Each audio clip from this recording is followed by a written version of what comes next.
Muy buenos días, queridos televidentes. Es para mí un verdadero honor estar aquí en este bonito programa con todos ustedes. El tema que vamos a estar viendo el día de hoy es Introducción a la estadística y distribución de frecuencias. Este tema pertenece al campo disciplinar de matemáticas, específicamente en el de pensamiento matemático 4. Mi nombre es Polo Chacón Pérez, soy ingeniero de profesión con maestría en dirección escolar y doctorado en investigación educativa. Antes de iniciar, invitamos a todos nuestros aprendientes a tomar su libreta, a tomar su lápiz, su goma y por supuesto una calculadora para dar inicio con este interesante tema, deseando que se obtenga el aprendizaje esperado. Comenzamos. La estadística es una de las ciencias de mayor aplicación en el mundo, debido a que se utiliza en los negocios para observar las pérdidas o las ganancias de una empresa. De igual manera, se utiliza en el sector educativo para analizar cuántos docentes nos capacitamos de manera continua. De igual forma, se utiliza también para verificar o analizar o estudiar los porcentajes de reprobación, aprobación, deserción, eficiencia terminal, etc.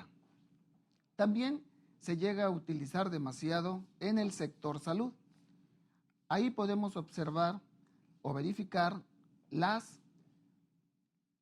natalidad, las defunciones, de igual manera para verificar lo de las enfermedades, donde desafortunadamente cuántas personas, conocidos, amigos, no pertenecen a la estadística de defunción por la enfermedad del COVID, que desafortunadamente ha golpeado a nuestro país. La estadística es una de las ciencias con mayor aplicación, pero para ustedes, ¿qué es la estadística? Nosotros en este momento les vamos a dar el temario. 1.1, definición de estadística. 1.2, etapas históricas de la estadística. 1.3, clasificación de la estadística. 1.4, distribución de frecuencia. 1.5, los pasos a seguir para la elaboración o construcción de una distribución de frecuencia. Y las gráficas. Después de haberles dado el contenido temático, ¿qué creen ustedes que sea la estadística? Para muchos estadísticos o estudiosos de la misma, hacen mención que la estadística puede ser una ciencia, puede ser un método, una técnica, una disciplina, una herramienta, una rama de las matemáticas, un conjunto de procedimientos. Para ustedes, ¿cuál creen que sea la correcta? Cualquiera que ustedes hubieran mencionado, si ustedes van a un libro, encontrarán algunas definiciones parecidas a las que ya mencioné. Sin embargo, para los estadísticos puros, se dice que la estadística es una ciencia. Es decir, es la ciencia que se encarga de recolectar, organizar e interpretar datos numéricos para una óptima o una eficiente toma de decisiones. De nada sirve que yo haga un mundo de recolección de datos si no le doy un fin positivo a ello. Ahora, la estadística, la palabra estadística proviene del latín. Esta palabra estadística que proviene del latín significa estados, es decir, correspondiente al gobierno. Para la estadística hacía referencia a toda la información de los estados. Ahora bien, las etapas de la estadística, como toda ciencia, no surgió de lo improviso, no, surgió de una etapas de desarrollo o una evolución de desarrollo, y esta fue por etapas. Por ejemplo, la primera etapa se hace mención que se trató de censos. En el año de 1116 o en el siglo XII, con el rey Chichimeca se llevó a cabo el primer censo, el rey Axolotl. El rey fue el que mandó a pedir toda la información con la intención de querer saber mucha información. Sin embargo, en esta etapa fueron 3.200.000 habitantes y lo que se buscaba saber era todo referente a defunciones, nacimientos, efectivos militares, etcétera. Todo con referente a la información del Estado.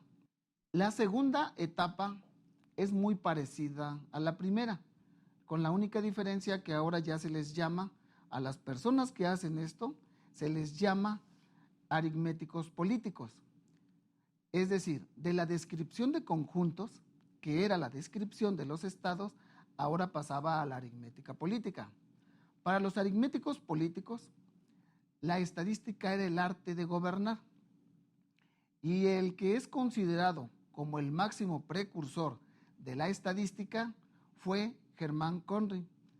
Él en aquella época fue quien perfeccionó todas las nuevas tendencias de la estadística de aquella época. Pero para muchos, Godofredo Achenwell es considerado mejor que Germán Conry debido a que él fue quien le puso el nombre de estadística a esta ciencia, pero también consolidó de una u otra forma todas los postulados de la estadística. La estadística y el cálculo de probabilidades, ya estamos hablando de la tercera etapa. ¿Qué fue lo que pasó en esa época? Bueno, ya se llevó a cabo la creación en el año de 1882 en nuestro país la Dirección General de Estadística.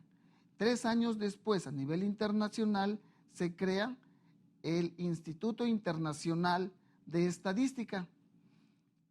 Los grandes gurús de la estadística de aquella época, los grandes estudiosos, fueron fundamentalmente 4. Hay muchos, pero son 4 los principales, que son los hermanos Bernoulli, Jacobo y Daniel. De igual manera, el príncipe de las matemáticas, Carl Friedrich Gauss, Leonardo Euler y Pierre-Simon Laplace. Son los 4 que son considerados en esta etapa, en la tercera etapa y última.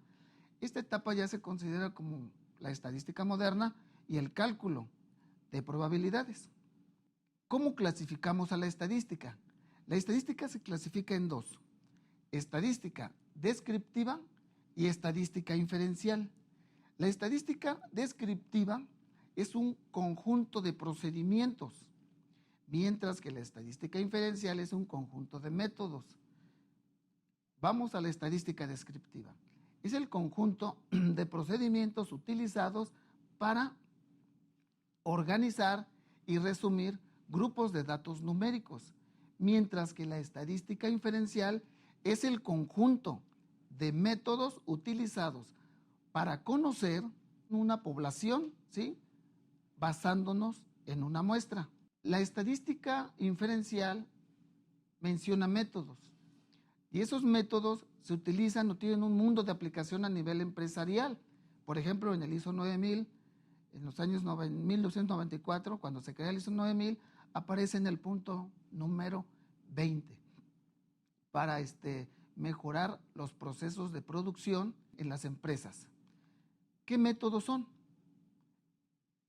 Inferencias, es decir, sacar conclusiones, pero los métodos estimación, intervalos de confianza y hipótesis, donde aparecen las hipótesis nulas, las hipótesis alternativas. Para poder nosotros llevar a cabo una distribución de frecuencias, es importante hacer mención de qué es una población y de qué es una muestra. Muy sencillo.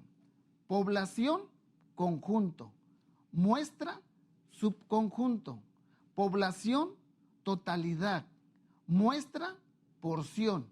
Es decir, la definición quedaría que la población es un conjunto o una colección de objetos, números, individuos o alguna medida de interés, mientras que la muestra simple y sencillamente es un subconjunto, es decir, es una porción de la totalidad que nos presenta la muestra. Como ya les había yo mencionado, ¿de qué me sirve tener un mundo de datos si no le doy un fin positivo a lo que voy a elaborar?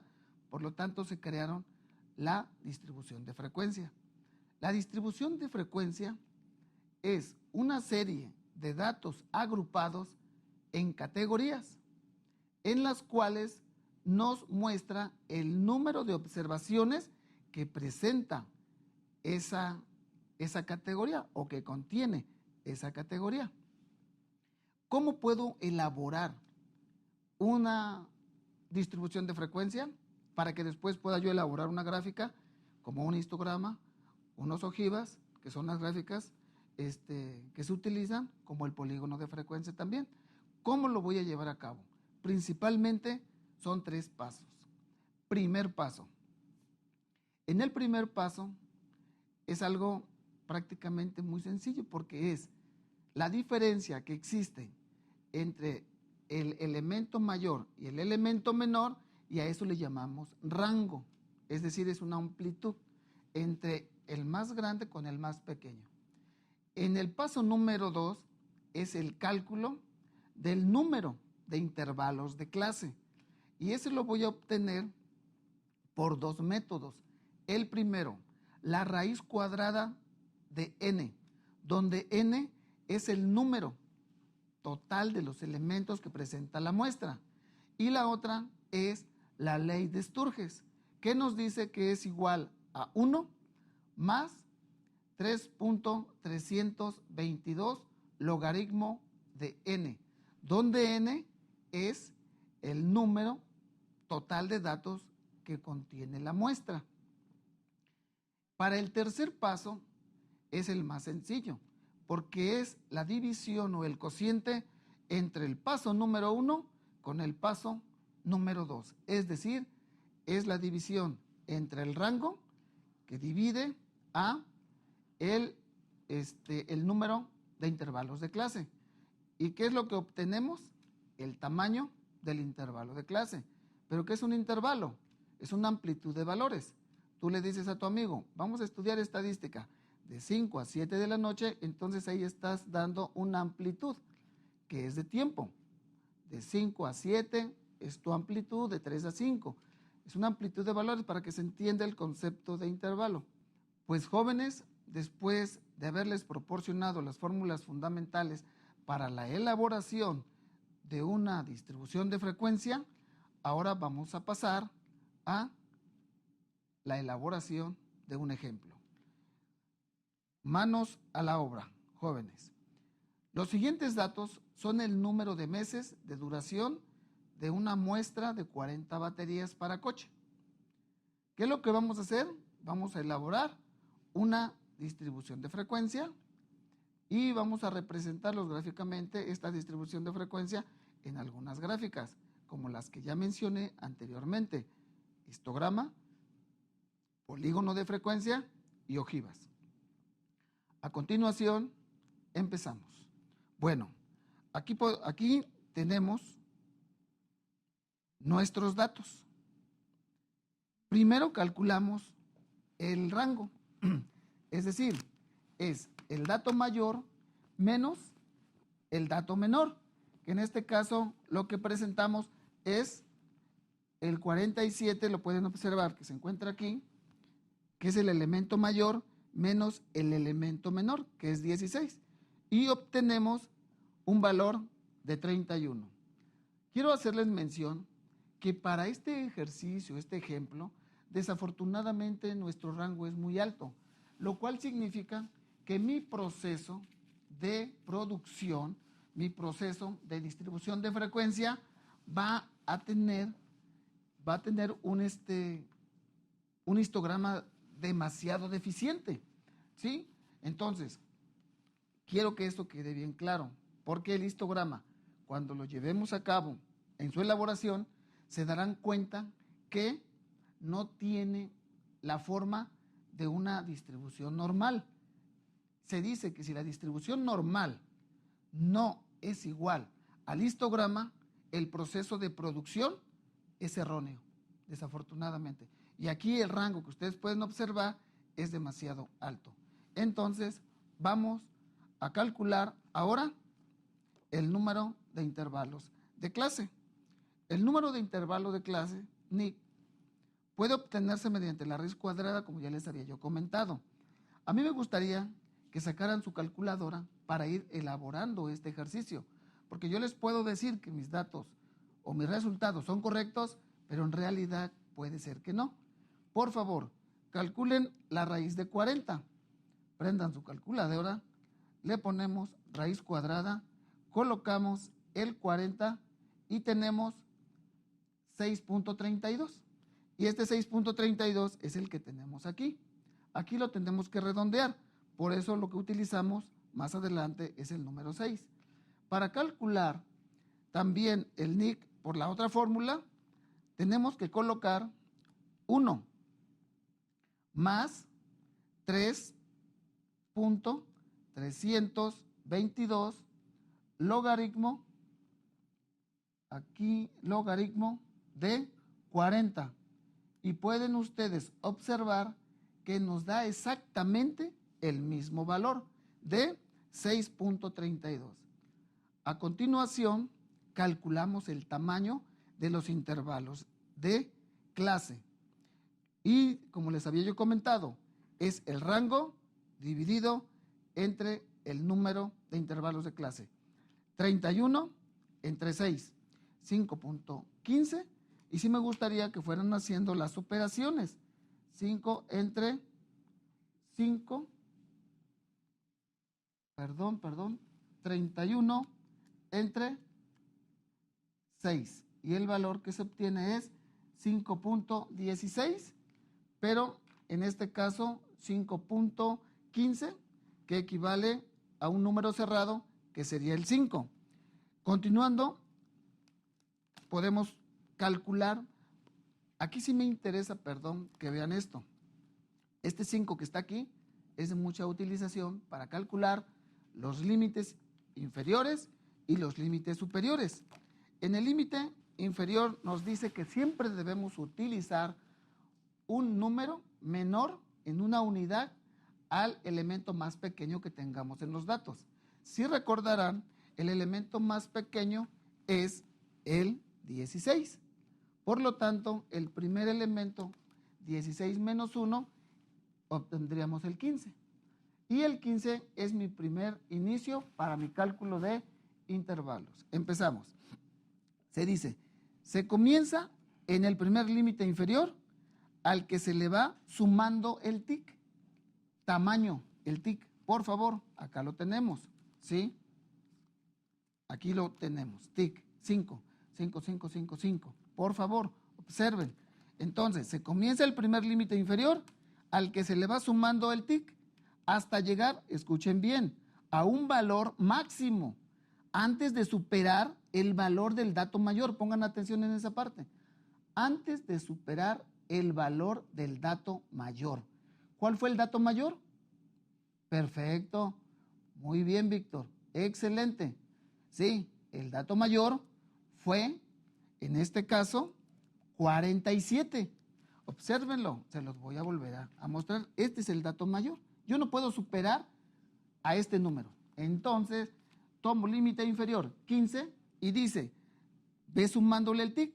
¿Cuál es el valor del TIC? 5, 5, 5. 15, 20, 25, 30, 35, 40, 45. ¿Por qué no sigo?